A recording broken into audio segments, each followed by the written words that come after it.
Assalomu alaykum, hurmatli qarindoshlar, yaxshimisizlar? Bugun 2022 yili 8 oyning 31 kuni chorshanba.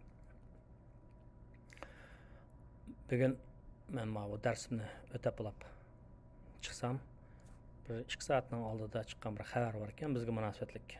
Ya'ni bu Birlashgan Davlatlar Tashkiloti Kishilik huquq komissiyasininki komissiyoni Michel Bachelet xonimninki, asli Chili hukumatining birinchi prezidenti Uyg'urlar to'g'risidagi dokladini e'lon qilganligi haqida xabar ekan. Oldingi kuni bu xonim Xitoyning Uyg'urlarga qaratgan jinoyatini ochadigan bu dokladni e'lon qilishni kechiktirganligi to'g'risida toza mis gaplarni qilgan, kechiktirganligini degandek. Ammo vazifadan 8 oyning 31 kuni qoldi hozir, hamda Jenevada hozir 1-sentabrga qarab mangdi. Bu chaqda vazifadan ayrilishdan 10 necha minut ilgari bu dokladni e'lon qildi. New York vaqti gazeti, BBC va boshqa nurg'un dunyoninki va hatto Amerikaninki CNN deganga o'xshash kanallardami bu to'g'risida xabarlar qaynab ketibdi. Men vakillik xarakteriga ega holda New York vaqti gazetininki hozir chiqqan shu xabarning qisqacha mazmunini ko'pchilikka deb beray. Birlashgan Davlatlar Tashkiloti deydiki, Xitoy Uyg'urlarga qarta, ya'ni Xitoy insoniyatga qarshi jinoyat o'tkazgan bo'lishi aniq deb. Michel Bacheletning ishxonasi, ya'ni kishilik huquq oliy komissarining kishilik huquqqa mas'ul Birlashgan Davlatlar Tashkilotining oliy komissiyasining ishxonasi uzun mazgil kechikkan bu dokladni Michel Bachelet vazifasidan ayrilishdan necha minut ilgari e'lon qildi deydi. Ya'ni Birlashgan Davlatlar Tashkiloti kishilik huquq komissiyasi Xitoyni xalqaro jinoyat o'tkazdi. Ya'ni bularningki qilganlari Uyg'urlarga qarshi o'tkazgan jinoyatlari insoniyatga qarshi jinoyatni shakllantirdi deydi. Ya'ni g'arbdagi Uyg'ur va boshqa musulmon xalqqa qarta ularni keng ko'lam tutqun qilish orqali bu baho Jenevada yarim kecha bo'lishdan oldida, ya'ni Michel Bachelet vazifasidan qilishdan necha minut ilgarila, ya'ni ishxonasidan ayrilishdan burun e'lon qilindi deydi. Michel Bacheletninki ishxonasi va buningga qarata kishilik huquq tashkilotlari va nurg'un guruhlar, faoliyatchilar bu ayol vazifadan qilishdan burun o'sha haqidagi dokladni e'lon qilish to'g'risida jiq talablarni qilgan edi deydi.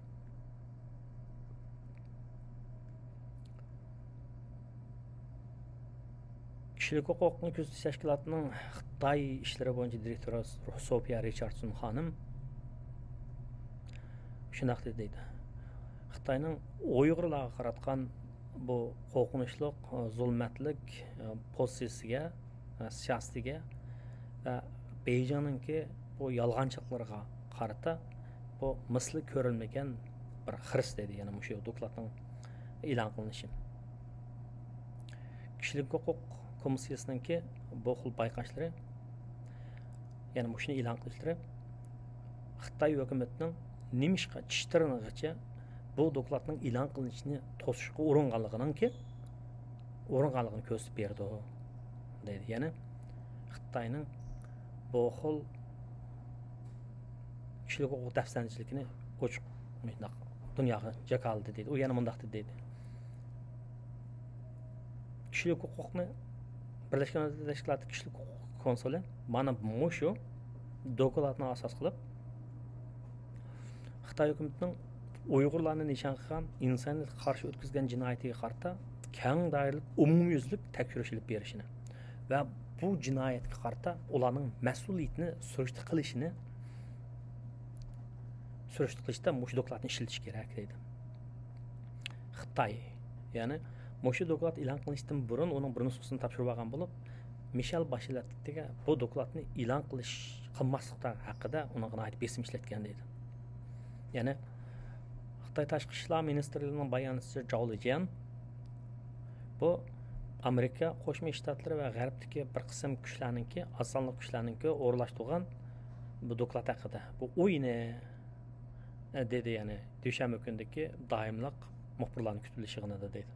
Axborot e'lon qilish yig'inida deydi. Bu doklad irqiy qirg'inchilik degan gapni ishlatmagan. Ya'ni Birlashgan Davlatlar Tashkiloti va Angliyadagi bir xalq soti e'lon qilgan, bekitgan Mao so'zini ishlatmagan deydi. Lekin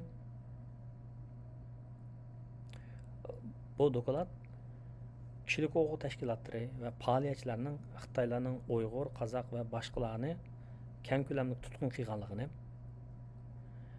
va o'zininki va ularninki chet ellar bilan aloqasi, tuqqandoshlik borligi va diniy e'tiqodini ro'shan ifoda qilganligi uchun shunaqa tutqanligi haqidagi bularning, bu faoliyatchilarning, Uyg'urlarning, bu zulm uchiruvchilarninki bu bayonlarini e'tirof qilgan deydi. Shuning bilan bu dokladda yana shuning bilan mundaq degan deydi. Biz mushu Xitoyning mushu zulmatlik sistemasiningki, lager sistemasiningki ziyonkashlikka uchragan odamlarning, yakka shaxslarning sonining qanchalik ekanligini biz mo'ljalashda aniq bir muayyanlashtirishda aniq bir o'rinda emas. Bu lagerlar haqidagi xabarlarning sirtqi yelishiga ergashib, Xitoydagilar eng dastlabda bu lagerlarning mavjudligini rad qilgan. Keyin uningki odatdagi mahoratlarni o'rgatadigan, til qobiliyatini oshiradigan, ishsizlik ishqo'rilishini oshiradigan, radikallikning oldini oladigan shunday bir sistema deb ashna deb so'zlagan deydi. Ammo lagerning burunqi tutqunlari bu yerda jismoniy tan jazosining borlig'ini, har xil qalayimxon muomillarning borlig'ini, soatlab uzun so'zilgan kompartiyasining ideologiyasi bilan kalla yuvish faoliyatining borlig'ini hammasidek bayon qilgan deydi. Hatto bu lagerga tutib ketilganlarninki ba'zilari muvaffaqiyat qozongan artistlar, san'atkorlar, olimlar, tijoratchilar va jamoat rahbarlari bo'lib, ular hech qanday bir ma'rifatga tarbiyalanishga muhtoj emas. Undan sirt yana bu dokladda jinsiy tajovuzchilik va jinsiy asosdagi zo'ravonlik, bosqinchilikdan iborat shu ba'zi bayonlarga o'rin bergan. Ya'ni mana shuning o'zi, mana shu bayonlarning o'zi ishonchlik, pokitlik bo'lib, mana shuning o'zi xo'rlash jinoyatini tashkillaydi, barliq keltirdi deydi. Shunga Uyg'ur va boshqa asosli musulmon xalqlarni qora qo'yaq tutqun qilishning o'zi xalqaro jinoyatni bo'libmi, insoniyatga qarshi jinoyatni shakllantirdi. Shuning bilan birlikda bu dokladda qilgan tavsiya nima desa, Birlashgan Davlatlar Tashkilotininki kishilik huquq tashkiloti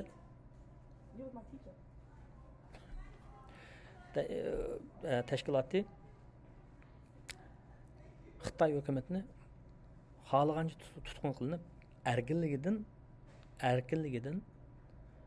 mahrum qilgan hamma shaxsni qo'yib berishni va oilasi bilan aloqalanmayotgan shaxslar haqida, ularning oilalari to'g'risida, ularning suyimli kishilari to'g'risida darhol uchur bilan ta'minlashini va hamda yana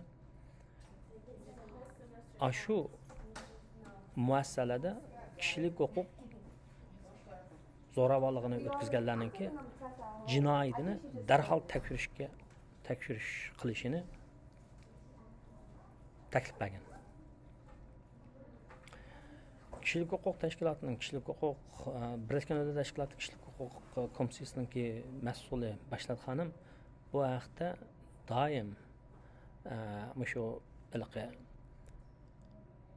hamma qit'alardagi kishilik huquq masalasidagi xo'rlash to'g'risida o'zining ko'z qarashlarini so'zlab kelgan. Jumladan Xitoyning Hong Kongdagi demokratiya harakatini bostirishga qarata so'zlab kelgan bo'lsa-mu, ammo Uyg'urlarga qaratgan Xitoyning jinoyat haqi to'g'risida intayin ehtiyot bilan so'z qilgan. Shunday bo'lganlikdan Bashilat xonim bu yil 7-oyda Xitoyga berib ziyorat berib kelgandan keyin va Uyg'urlarning vataniga berib qilgan qisqa muddatli ziyoratidan keyin bu Xitoylarning Uyg'urlarga qaratgan siyosatiga nisbatan aytgan vaqtda tuzuk ifoda bildirmaganligi uchun uningga nisbatan nurg'un tanqidlar yig'ib ketgan. Oningki u yerda Xitoyda so'zlagan so'zlari Uyg'urlar va kishilik huquq tashkilotlarininki uning keng ko'lamli zulm va ko'z yummaganligi tufaylidan ayblashga uchragan. Bunun bu qitim tarqatilgan, bunun ishxonasi tarafidan tarqatilgan bu hujjat yoki bu doklad Xitoyning uzundan buyon o'tkazgan davlat siyosatining shu yerdagi kishilik huquqni dafsanda qilishdan iborat davlat siyosatininki oxiri bu xalqaro organ tarafidan e'tirof qilinishdir. Gerçi bu dokladning çarşamba kuni e'lon qilinishi Michel Bachelet xonimni faoliyatchilarning ba'zi ayblashtirishdan saqlab qolsa-mu, ya'ni vazifasini ijro qilmadi degan ayblashdan saqlab qolsa-mu, ammo uning Beijing bilan bo'lgan munosabati haqidagi har xil da'talashlarga xotima bermaydi.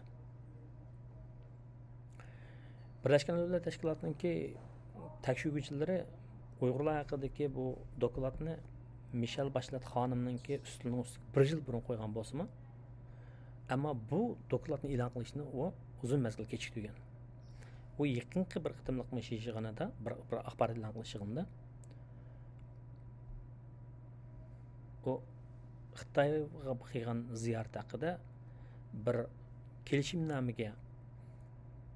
kelishimnomaga aloqa ma'lum bir nuqtada birlikka kelishish uchun shuningga, ya'ni bir Xitoy bilan bo'lgan shu ziyoratida Xitoy bilan ma'lum bir nuqtalarda bir qo'shilishni Xitoy bilan bo'lgan munosabatda oldin qo'yganligini aytgan deydi.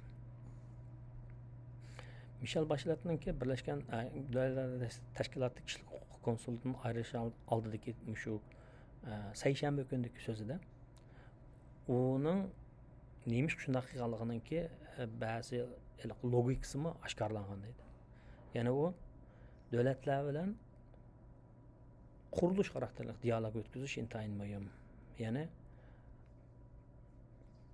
ko'p qatlamli tashkilotlarningki munosabatida cho'ng yeriqlarningki chiqib qilishning oldini olish uchun ba'zida shundoq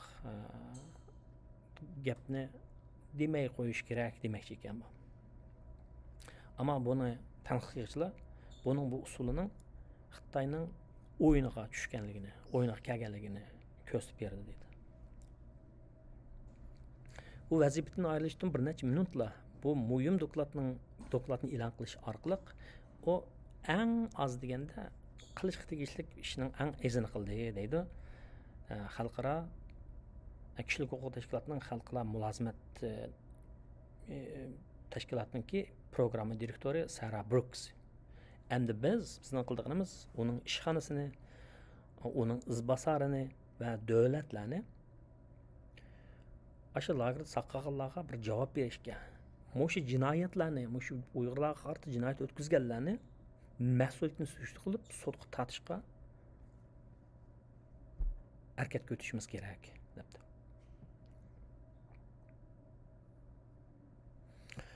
Mushga men yetkazib beray dedim ko'pchilikka. Undan sirt yana u iqtisod to'g'risida ahvollarda cho'ng o'zgarish yo'q.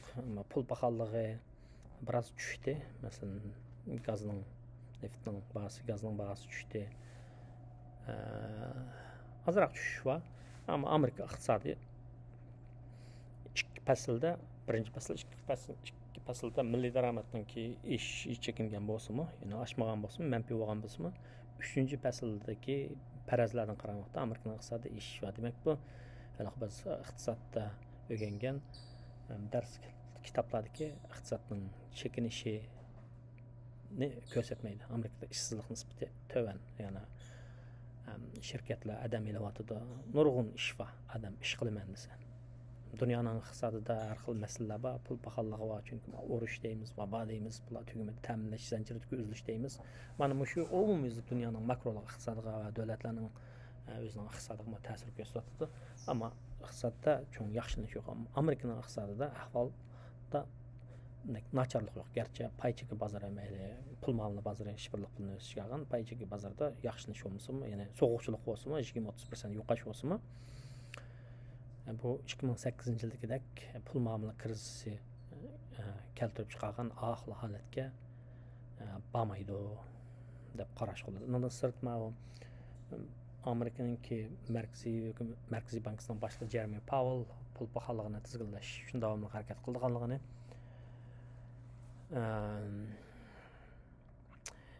o'simni yana o'stirganligini da'vatibdi. Agar undaq bo'lsa, bu obrat aylangan pulning miqdori qisqaraydi. Kishilarningki pul xajlaydigan pulning miqdori azaydi. Qazalga ishlar selikidi. Bu oxirgi hisobda pul paxalligini tizginlayman desa, bu ishsizlikning ishini keltirib chiqardi. Shunday gap iqtisodiy faoliyatlar. Shunday tavrinib turdi. Hammasi yaxshilab ketgan ahvol bo'lmaydi. Balkim ama shu o'simni yana bir qatim o'stiradigan bu ish bo'lsa, ba'zi shirkatlar, bu texnik shirkatlari odamlarni qisqartirishga boshlashi mumkin. Ba'zi xizmatlar fasllik xarakteriga ega, masalan, mehmonxona, sayohat, obo degandek oldimizda kuz kelyotdi, qish kelyotdi. Ba'zi fasllik xarakteriga ega xizmatlar yo'qishi mumkin. Boludan da olsa shu xabarni hamda bir o'zning o'yinlarimizning orasida bu Michel Bachelet xabarni e'lon qilmadi, e'lon qilmay chiqdigan bo'ldi. Bu solchi o'zi Chilining ayni vaqtda diktatorlarning zulmiga uchragan ekan, vijdonsizlik qildi degan qarashlar bor. Bu unga nisbatan aytgan vaqtda ayblashlar bor, noroziliklar bor, ham haqliq. Shunday noroziliklarni ayblashni qilishga asli burun e'lon qilish kerakdi. Ya'ni yomonlik o'tkazayotgan odamni burunlay qulog'ini shiq desa, unga nisbatan uning harakatini to'xtatishga bir foydasi bo'ladi. Ammo undaq bu vaqtida qilmadi. Herhalde kechikkan bo'lsa-mu, oxirgi minutda bu ayol e'lon qildi. Balkim hamda buning nisbatan ba'zi ayblashlar ajroq bo'lishi mumkin. Xo'sh, emas ko'pchilik, hammalarga yaxshi kunlar.